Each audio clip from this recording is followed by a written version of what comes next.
संकल्पीय अधिवेशनाच्या पार्श्वभूमीवर सरकारची पत्रकार परिषद सुरू झाली आहे. पाहूया. आणि आपण सर्व पत्रकार बंधू भगिनी, उद्यापासून राज्याच्या अर्थसंकल्पीय अधिवेशनाला सुरुवात होत आहे. अधिवेशनाच्या पूर्वसंध्येला आयोजित आपल्या या पत्रकार परिषदेसाठी उपस्थित असलेले सर्वच बंधू भगिनींचं मी मनापासून स्वागत करते. अधिवेशनाच्या पूर्वसंध्येला चहापानाचा कार्यक्रमाचं आयोजन करण्याची जुनी पद्धत आहे. चहापानाचा कार्यक्रम केवळ औपचारिक नसतो, तर तो संवादाचा प्रभावी मंच असतो. या मंचावर राज्याच्या विकासावर विधायक चर्चा व्हावी, जनतेचे प्रश्न सरकारपर्यंत पोहोचावेत आणि त्यावर मार्ग निघावा या बाबतीचे सगळे अपेक्षित असतात. यंदाचे अधिवेशन हे महायुती सरकारचं दुसरं अर्थसंकल्पीय अधिवेशन आहे. जनतेने मोठ्या विश्वासानं गेल्या वर्षी पुन्हा एकदा महायुतीला सत्ता दिली. त्या विश्वासाला न्याय देण्याचा प्रयत्न महायुती सरकार करत आहे. आपल्या सर्वांना माहिती की आदरणीय अजितदादांनी 11 वेळा राज्याचा अर्थसंकल्प सादर केला. दिवंगत वानखेडे साहेबांनंतर सर्वाधिक वेळा अर्थसंकल्प सादर करण्याचा मान आदरणीय दादांना मिळाला आहे.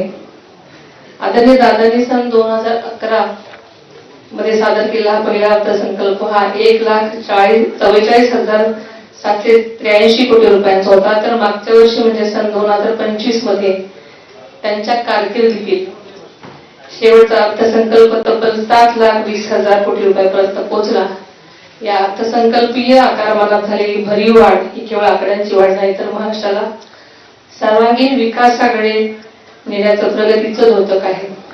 आदरणीय दादांच्या पहिल्या अर्थसंकल्पाच्या काळात सुमारे 7,41,694 कोटी असलेल्या राज्याचा सकल देशांतर्गत उत्पादन GDP सन 2025-26 मध्ये जवळपास 50 लाख कोटी रुपयांपर्यंत पोहोचला होता. मात्र या विकासाच्या वेगात सुद्धा आदरणीय दादांनी राज्याच्या आर्थिक शिस्तीची आणि पारदर्शकतेची कधीही तडजोड केली नाही. विकास आणि शिस्त याचा समतोल राखत महाराष्ट्राला सक्षम आर्थिक दिशा देण्याचं काम त्यांनी केलं. मुख्यमंत्री देवेंद्रजी फडणवीस साहेबांच्या मार्गदर्शनाखाली आणि उपमुख्यमंत्री एकनाथजी शिंदे साहेबांच्या साथीनं आदरणीय दादांच्या अर्थसंकल्पाची जोरदार सुरुवातही झाली होती.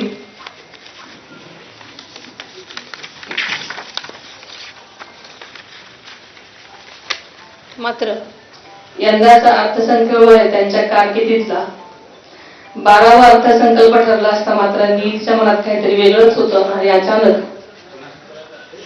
आपल्याला सोडून ते गेले. मात्र यापूर्वीच आदरणीय दादांनी त्यांच्या टीमनं अर्थसंकल्पाची तयारी जवळपास अंतिम टप्प्यापर्यंत गेलेली आहे. पंतप्रधान नरेंद्र मोदी साहेबांच्या विकसित भारतचे स्वप्न साकार करण्यासाठी महाराष्ट्राची अर्थव्यवस्था $1 ट्रिलियन नेण्याचा आदरणीय दादांचा ध्यास होता. त्यासाठी सातत्यानं ते प्रयत्नशील होते. आर्थिक शिस्त, नियोजनबद्धता आणि विकासाचा समतोल हेच त्यांच्या कामाचं सूत्र होतं. यंदाचा अर्थसंकल्प मुख्यमंत्री महोदय सादर करणार आहेत. ते सुद्धा राज्याच्या विकासावर वाटेवर पुढे नेणारा असेल, त्यांच्या घटकाला न्याय देणारा असेल याबद्दल मला ठाम विश्वास आहे. महायुती सरकार पुन्हा सत्तेत आल्यानंतर लाडकी बहीण योजना बंद होईल अशी टीका झाली. मात्र आदरणीय दादांनी योग्य आर्थिक नियोजन करून या योजनेसाठी निधीची कमतरता कधीही भासू दिली नाही. ही योजना यशस्वीपणे सुरू ठेवली. माझं हे पहिलंच अधिवेशन आहे आणि अत्यंत चांगल्या प्रकारे नियोजनबद्ध चालेल अशी मला खात्री आहे. धन्यवाद.